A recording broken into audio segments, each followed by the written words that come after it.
Hello everybody and welcome to the GMS Magazine channel. I am Paco Garcia, your host, and this is the RPG Interview Room, the show in which I'm lucky enough to get together with some of the best people in the world of role-playing game and ask them a ton of questions on your behalf, of course. This is, and I'm not exaggerating, okay? This show is over a week late, and this is the 10th time that I have to record this intro because I have either forgotten to take it with me, mistaken the file for a different one, the file has become corrupted 10 times. The audio has failed 10 times. So whoever's placed, a curse on me, lift it, as in now. Mind you, this is the last episode in the series. So that's okay. I can take a break now and rest for a few weeks. No, this is not the last episode ever. Don't worry. I'm gonna come back. This is the last episode in the series because July is coming. My crowdfunding for Campo de Mitos is also coming up on July 1st, and I want to be able to concentrate on that and also prepare an absolutely fantastic list of people to come to the show during the summer months, so I can prepare everything and have everything ready for you as soon as possible and release these episodes as regularly as possible. So this last season episode is going to go out with a blast because I have an absolutely fantastic guest with me. Somebody I spoke with about 5 years ago, and I have to admit I had completely forgotten how much fun I had talking to him. Seriously. Peter Wacks has this amazing ability to make me feel so comfortable when I'm talking to him. And he is so full of incredible ideas, really amazing ideas, that when he said, "Hey Paco, I have this," I thought, oh, this is not a role-playing game. And then I looked into it and thought, damn, it bloody should be. Come on. Brilliant novel, brilliant concept, brilliant author. So, regardless of whether you are watching this interview in the YouTube channel or listening to it in the podcast, I really hope that you will enjoy it and leave me a comment or a review in iTunes if you're listening to the podcast. It's truly appreciated. And remember to subscribe.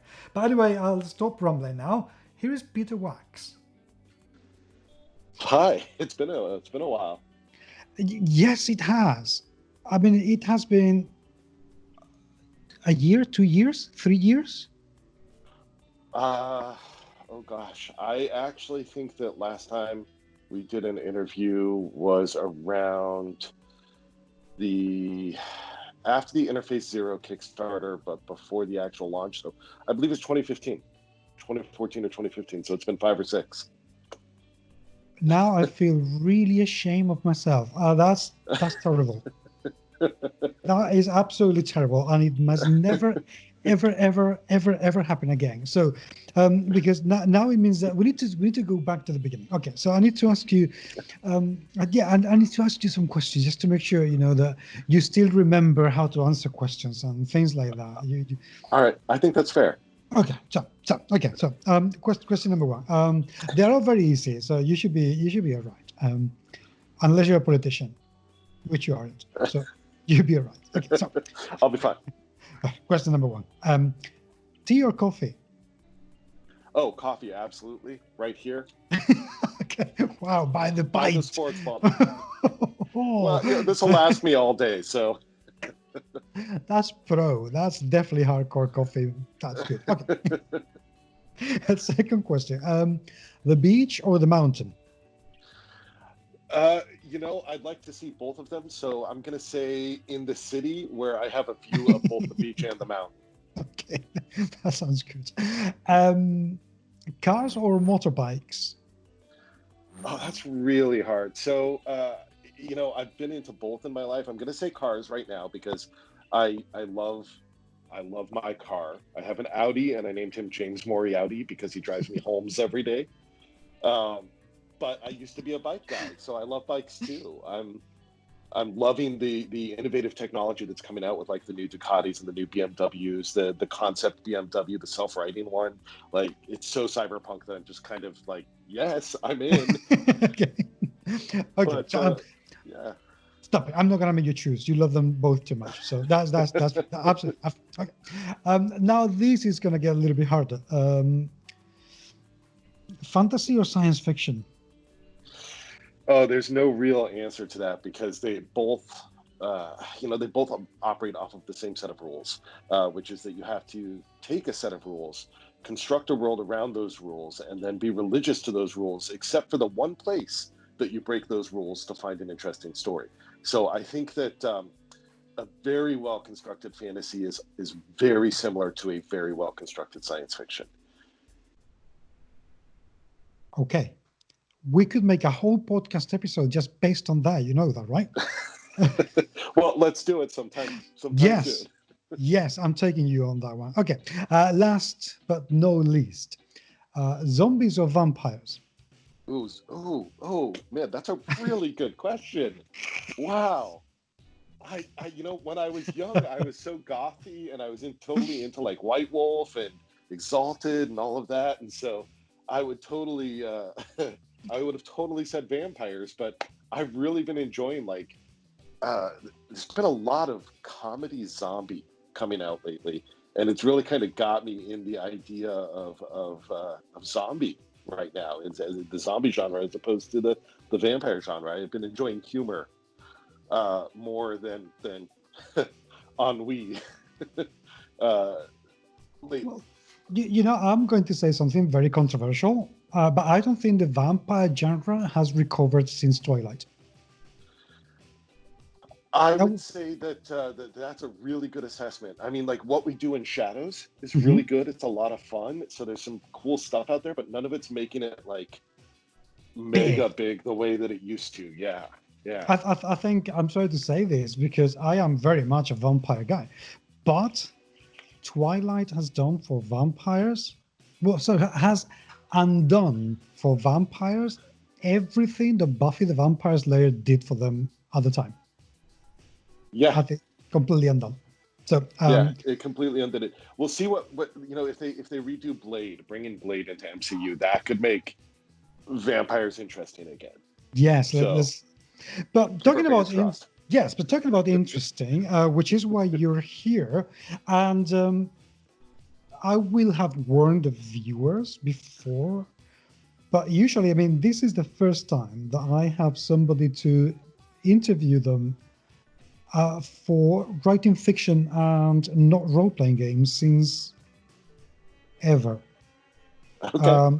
Because it's you, and I know you, and I like you an awful lot, and you write really, really well. Thank you. But also because I was very interested when you told me, Paco, take a look at Color of Lightning, Arcane American Book 3, which is the book that you have just released together with Ethan Colling. Yes. When I read the synopsis, the first thing that came to mind is, and I hope this doesn't come out in a bad way because it isn't meant to be a bad criticism. I thought, wow, this is 18th century Shadowrun. This could be amazing. Tell me about it. So yeah, you kind of not that in the historical fiction circles, not that many people have drawn that connection, but yeah, to me that was always one of the things. Like back when I did the cyberpunk CCG and working on Interface Zero and stuff like that from my time in the cyberpunk realm of gaming, I always kind of would crack the joke that the original cyberpunk was Ben Franklin, because he was the guy who said, surely there will be time for rest once I'm in my grave. Or the modern version of that, there will be time for sleep when I'm dead. And so you kind of hit on a note there that, yeah, I absolutely did kind of play with that idea of going back and, a quick overview of what the book is about. It's part of the Arcane America series, which is the idea that around the time of the colonies in the 1750s, as Halley's Comet goes overhead, North America gets sundered from the rest of the world. And right now in that universe, all we have is North America. There's this kind of like shroud, this fog that nobody gets through one way or the other. If you go into it, nobody knows what happens and nothing comes into North America, and high magic has come back. So it sounds very fantasy, but what I wrote was that the act that made that thing happen, and it is focused on Ben Franklin, on King George, on the Royal Society, and it's very cloak and dagger, and the first 2/3 of the book are a secret history where he is actually he's in London, and he's over in Europe when he was actually there, and he is arguing with the crown, arguing with the pens, arguing with this giant empire to try to say that the whole taxation, the 7 Years' War. It was very global time, and it seemed like a lot of fun to be able to take that and start to set a stage where down the road you are going to see trolls. You're going to see there's a short story that I'm working on right now where there's a Norwegian town that was settled by a little town in Pennsylvania that was settled by Norwegians, and they've actually got trolls starting to come out of the hills, and I'm starting to play into that folklore. So I'm actually going to bring kind of some of that aspect of the lessons I learned back in the days of Shadowrun into that. That sounds pretty scary. That's what I was hoping to hear, because I know that people bemoan Shadowrun an awful lot, but I think it's actually brilliant settings, and it's been going on for ages, so it must be very good. Now, you decided to sunder. Well, firstly, I need to get this out of the way, because I would need to know, why did you decide to go for Benjamin Franklin instead of my mega hero Nikola Tesla? Why did you do this to me? Tesla was too late. There was too much technology. I love the idea of playing with Tesla and magic, and I've got an idea brewing in my head about that. I have never said this in public before, but if I write in this universe long enough, I will actually take it forward. And there's two particular stories in the future, much further than Ben Franklin, that I want to tell. One of them is the idea of Billy the Kid, but he has kinetic magic, so he can warp physics. Okay. It seems like that would be a fun one. And then Nikolai Tesla with magic would be just brilliant. To write the Edison and Tesla war with magic would just be something else, right? Okay, so thank you for telling us the plot for book 4. Right? in the series. Well, there's multiple people have written in this world. So interestingly, Eric Flint and Walter Hunt wrote a book called Council of Fire, and it's set in the same world as my Caller of Lightning, and it's about Montcalm and Wolfe in the Battle of Quebec. Okay.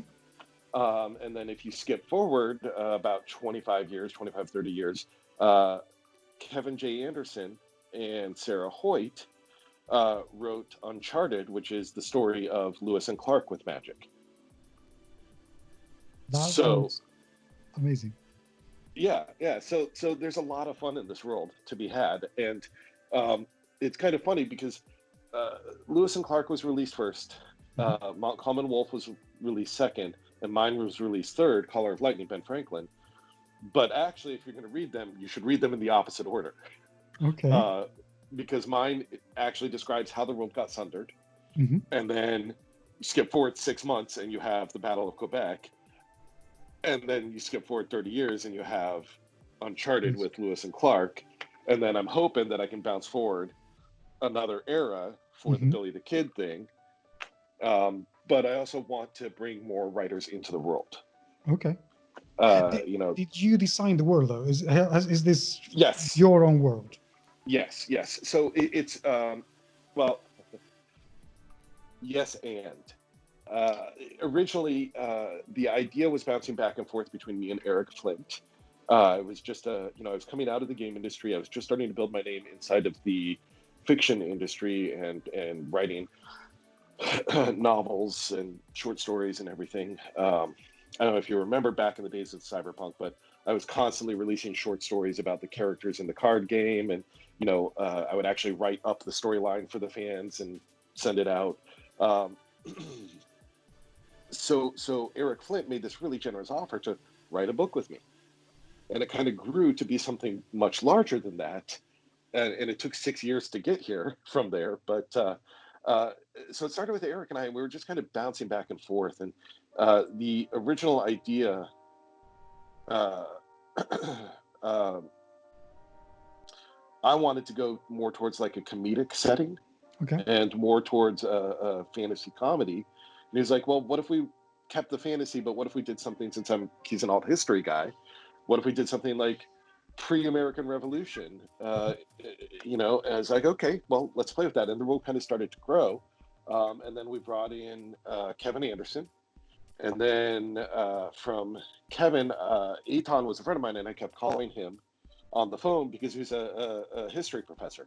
Oh, so he would know a thing or two. He's a teacher. Yeah, and I would be like, hey, I'm researching this, and this is my take on this. Can you argue with me about it? And he would happily argue with me about my interpretation of history everywhere. It was fantastic. But all the best stuff comes out of arguing with someone and really refining and finding the weakness and flaws in your ideas. So we brought Eitan in, and then Eric decided that he was going to work on his with Walter, because I was going to start working Franklin with Eitan, and Kevin brought in Sarah Hoyt, and so 6 of us ended up polishing off the world. So I designed the magic system, and I designed it so that it could be very easily, if anybody ever approaches us for a game, I'll be able to say, yes, and here's exactly how the magic works, down to a T for your rule system. So I designed it so that it would be really easy to spec over to D20, to anything. Okay. And just to give people a little bit of a clue to how I designed the magic, it's a fairly innovative system. The idea is that how your magic represents itself is based on your faith. So anybody can cast a lightning bolt, but a Christian may pray for divine intervention, whereas a natural philosopher may do something more like Harry Potter, where they focus their will and bring it into existence, whereas somebody who believes in the old Germanic gods will actually like call Wotan around them and bring like a sheath of the godhood around them. And so it's a little different for everybody how they do it, based on your personal belief. But the raw way that it happens is it's calorie burn. Okay. So you figure out the number of joules that the activity would cost in electricity to perform, and you can convert that electrical energy to the human body, and it doesn't matter whether you use your arm or whether you use your mind, you are burning those calories. Okay. So it gets really fun, because the larger the spell, the more likely you are to starve yourself to death or injure yourself, because you just exhaust the energy in your body. And there's a couple scenes in the later books where there's like these massive magic battles, and then afterwards the people are just gorging themselves because they're just empty and they have to just eat. I love the sound of that. I really like the sound of that, because we see so many times these magic systems in which the price to pay is this mana, this kind of magical points, or something goes wrong that hurts you. But I don't think I've ever seen a system where actually it starves you. You are transforming some energy into a different type of energy by sheer willpower. That's brilliant. Thank you. It was a lot of fun to come up with. I love that. Okay, so is that because it's something I wanted to ask? I've always been very curious about when people write books in tandem. So is that the contribution that Eitan had in this book, or has he also written anything? How do you two work together? Well, so for our process, we argued about the outline a lot. Mhm. came up with an outline that we could both agree on, that we both liked, um, and then he would write springboards for me. So he would write just really quick scenes to make sure to include some like detail, his accuracy, stuff like that. And then I would take it and I would really sculpt it.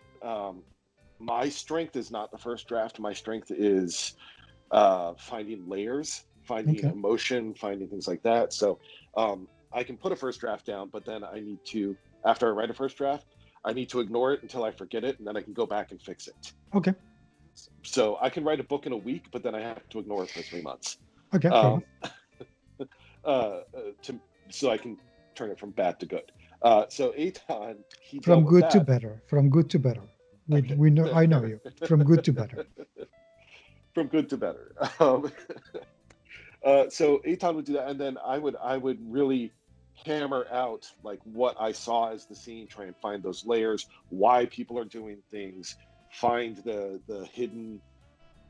I love in my characters finding the truths and the things that we all do that don't usually get put into stories. Things like you're feeling a little bit guilty about something, so your pattern of behavior changes a little bit because you're trying to deal with that guilt, and you are talking with yourself about it, and you'll acknowledge things that you won't acknowledge in public. Well, when you're writing, you're omniscient, so you get to actually dive into those things and explore those things. And so I really like hitting that layer. So I would do that, and then I would pass it back to Aton, and Aton would do editing and polishing and rewriting and add another layer in and send it back to me, and I did the final layer.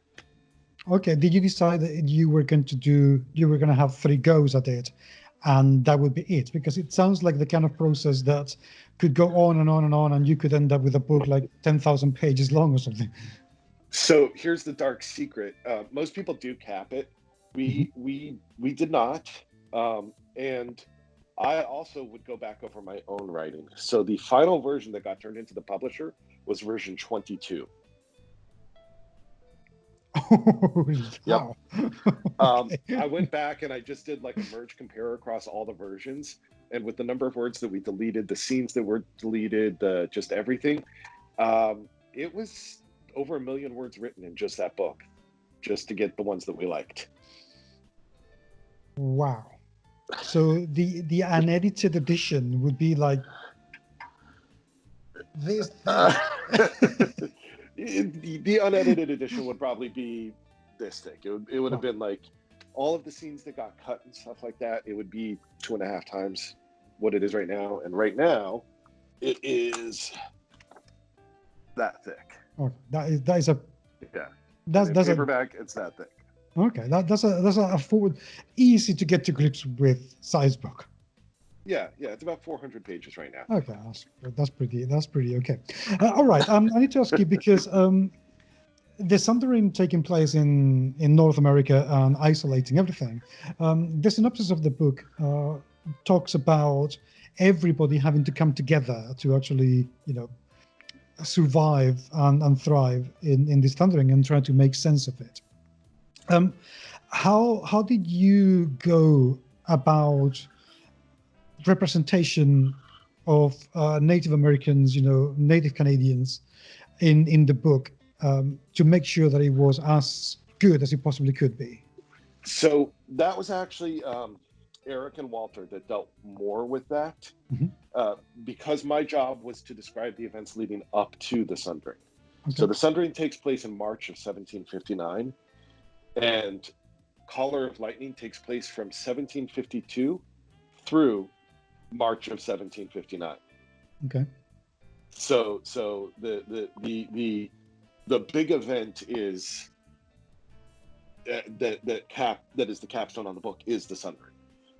So because of what was going on with Franklin, and because of I really wanted to get a good secret history. I wanted to make it as real as I could until the moment that it couldn't be real anymore because of all the magic and lightning bolts flying around, right? Okay. So I followed Franklin across the ocean. I followed him to London, and I didn't get to play too much with the other pieces of North America, but the idea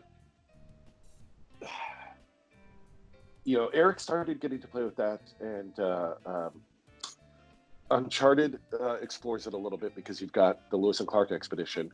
But they're going to go over and they're finding there's going to be the Russian towns up in North Canada. There's going to be all sorts of crazy stuff. We're going to get the whole globe represented eventually, because everybody was in North America by the 1750s, even if they weren't aware of each other. Okay. You had Asiatic influence and Russian influence on the West Coast, and you had the Euro and African influence on the East Coast.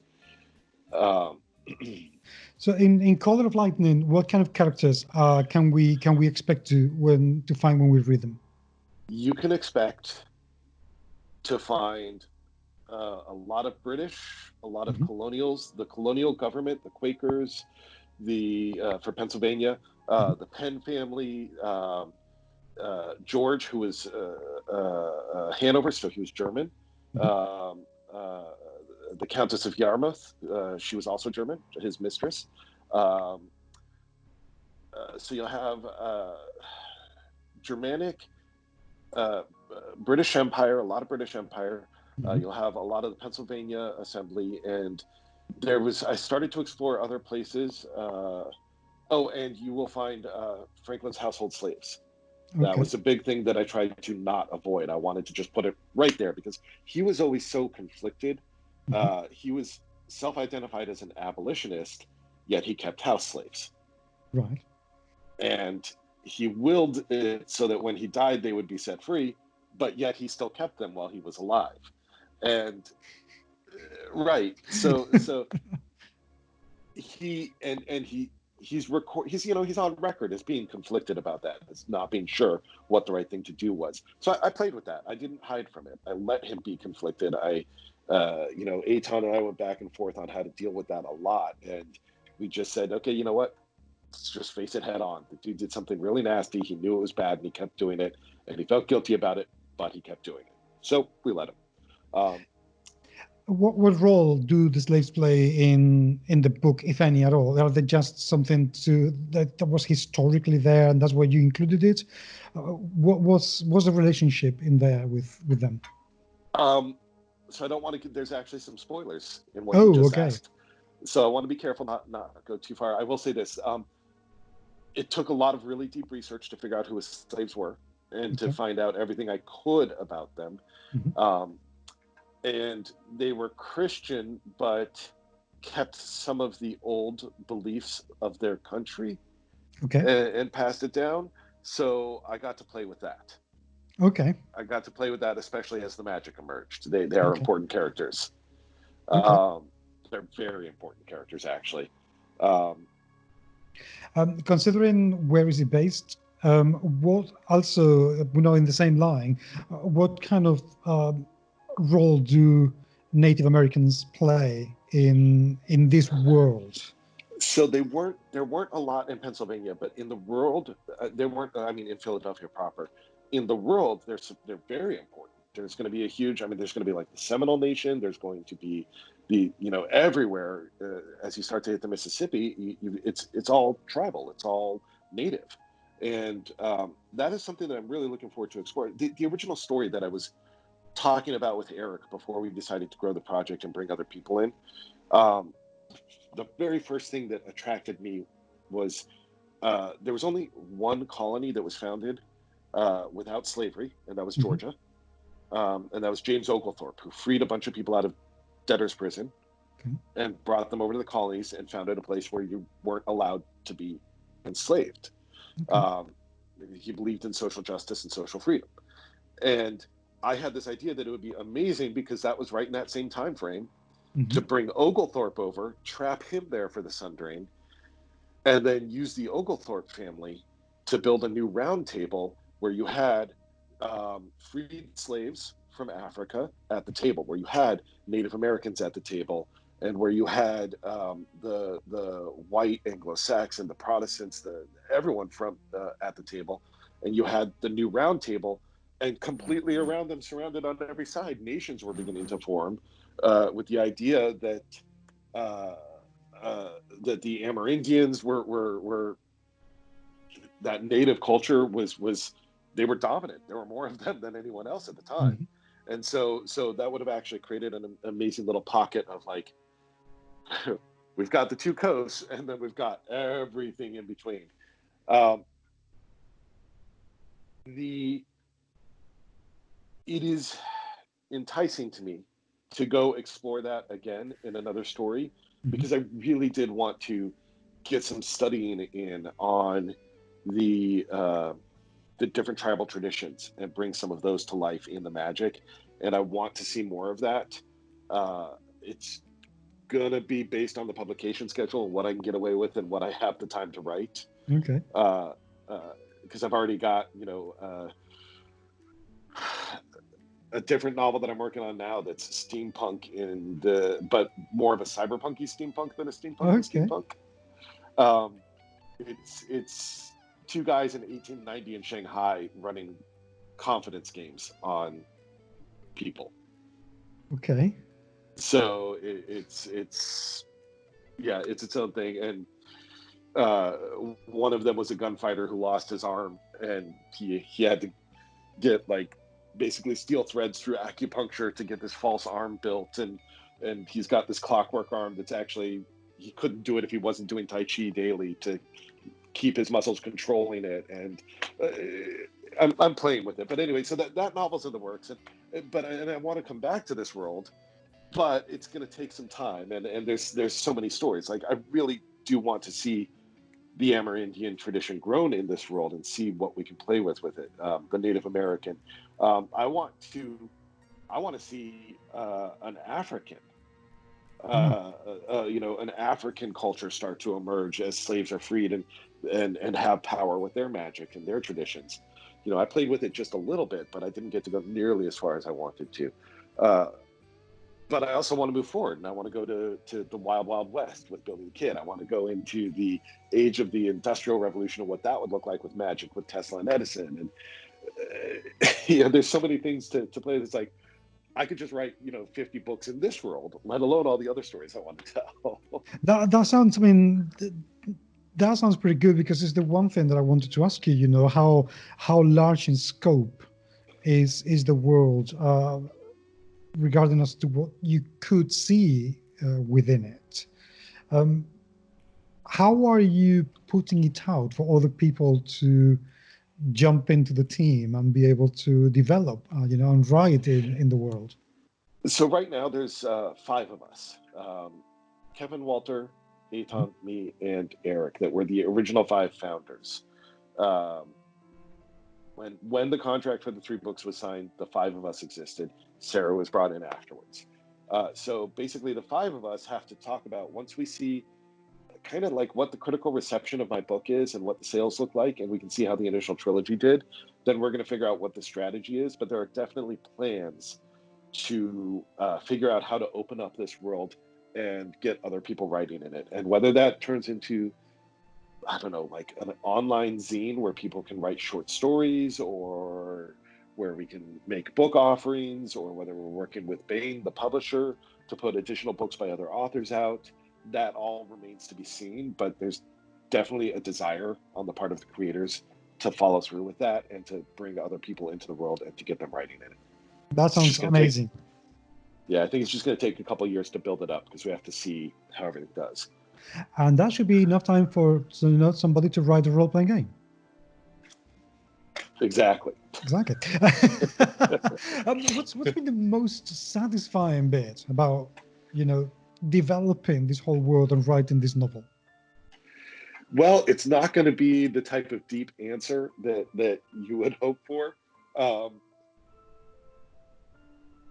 Holding the hardcover in my hand. This is my first This is my first hardcover release. Okay.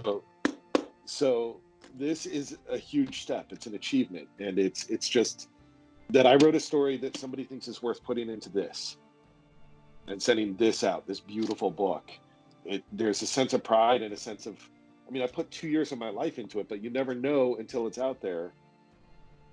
Are people going to hate it? Are they going to love it? Are they, what's the where is it going to go? And for all of the amazing things on that journey, all of the research, all of the cool deep stuff that I found.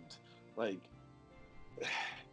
the satisfaction at, there was a house that I found that had really cool crenellations on it and really Okay. cool supports, and I started tracing them and figured out that the architecture, who was a friend of Ben Franklin's, the architect would salvage pieces from ships and shipyards and stuff like that and incorporate them into his architecture. And so I traced these specific pieces down and realized they had come off of a decommissioned frigate named the HMS Adventure. I was Wow. like, the research to that was like 2 weeks of research and tracking records and reading things from shipyards in the 1700s. The satisfaction in finding that, nothing compared to the first time I touched that hardcover and it just went, wow, this exists. That's absolutely an amazing answer, I have to say. And that's deep enough, I can tell you. It's certainly deep enough.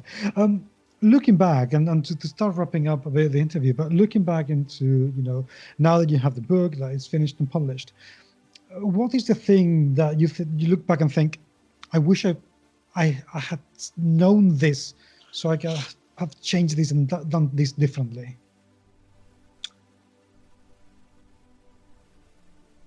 The final shape of the book. Okay. We got parts of the outline. Our outline was bigger than it needed to be. There were a lot of scenes that were cut. There was a lot of historical research that we cut. There are a lot of things that, if I did not know them and Eitan and I had not dug into those things, we would not have landed with the book that we did. But if I had known the final shape of the book, I could have written more short stories in between, little stopgap adventures. And I managed to do one, and it's out there. It's called Chasing Your Tail. I'll shoot you over links to it. I'm actually, it's on Bain.com. I would love it if people would go read it there. I'll give you a link. Yeah. I'm also going to put out a little PDF version of it. And it's a little teaser for the world. It's about Ben Franklin's daughter, Sally, and her cat, Mouser, and what they're doing as magic starts to come back into the world. Oh, that sounds cool. Yeah. And, a girl and her cat. That sounds pretty cool. I like that. It's fun.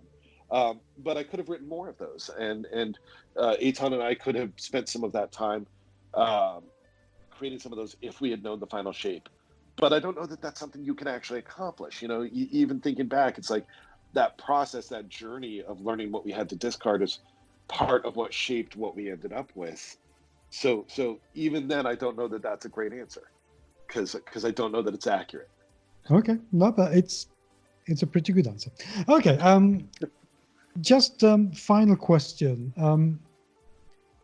Why should people read this book over whatever it is they have in the reading queue? Because it's a really good book. Okay. Sold. So, okay. No, that's perfect. Thank you. Yeah. It's a really good book. Good, excellent. Okay, now to bring us back down into a more earthlier plane. I have just last 3 questions. Question number 1 is, what is the best advice that no one has ever given you?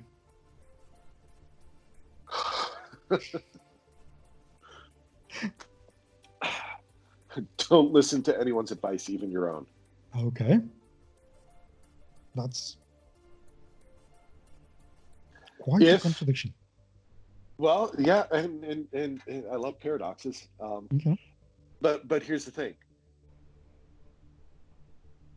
You can research, you can learn, you can try to figure things out. Advice always comes with an agenda. So even when you're giving yourself advice, it's because you have an agenda.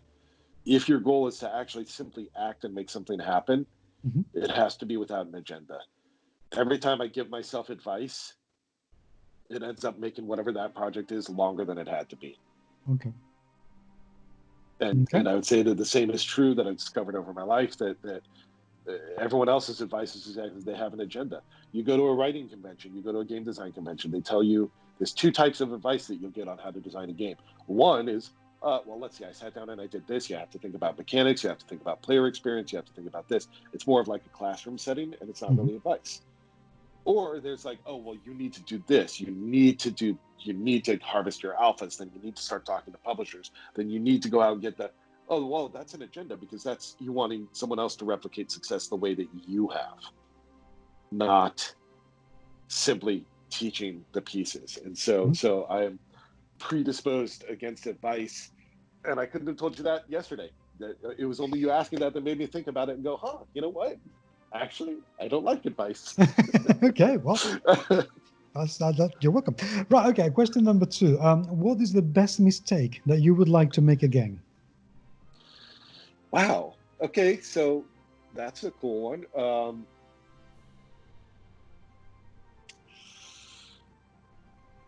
The best mistake that I would like to make again?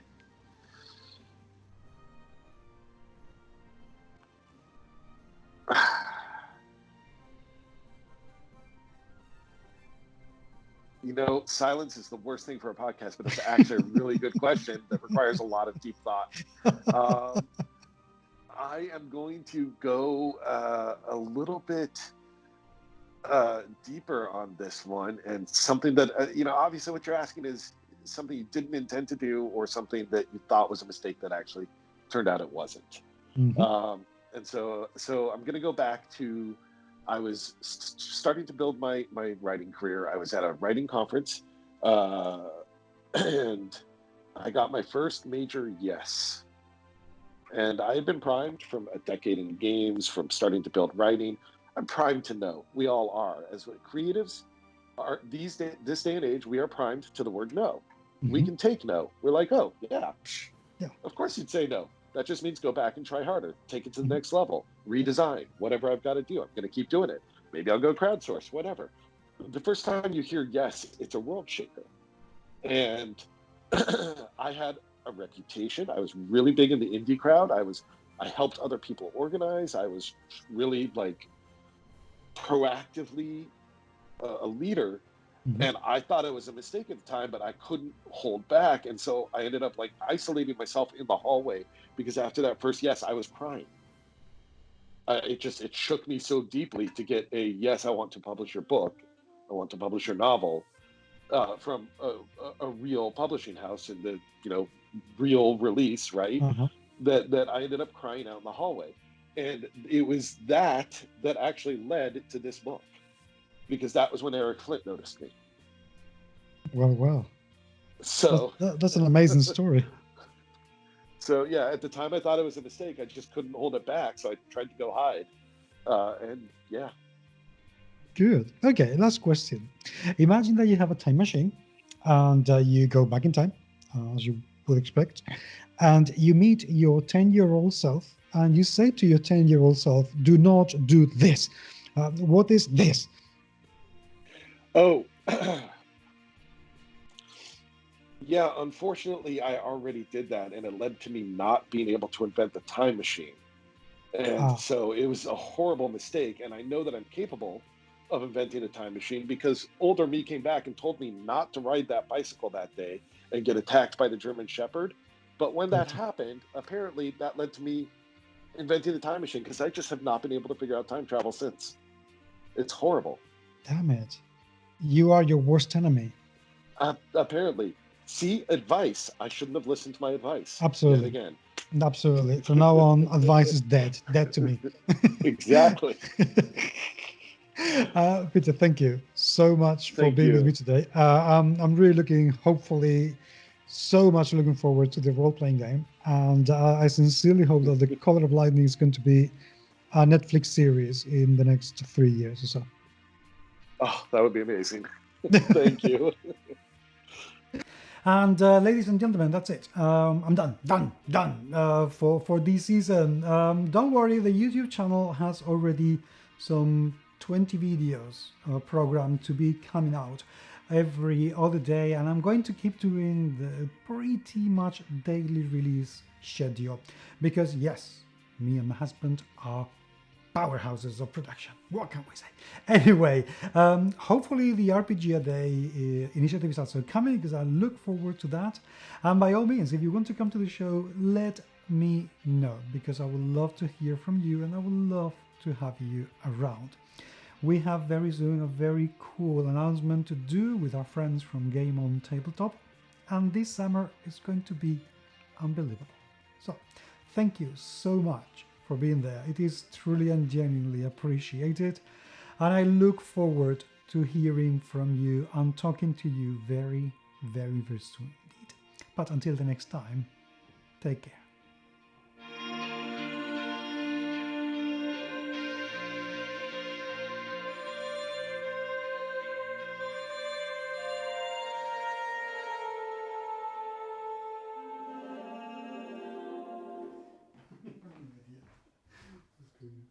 Oh, this is so funny. 11 times.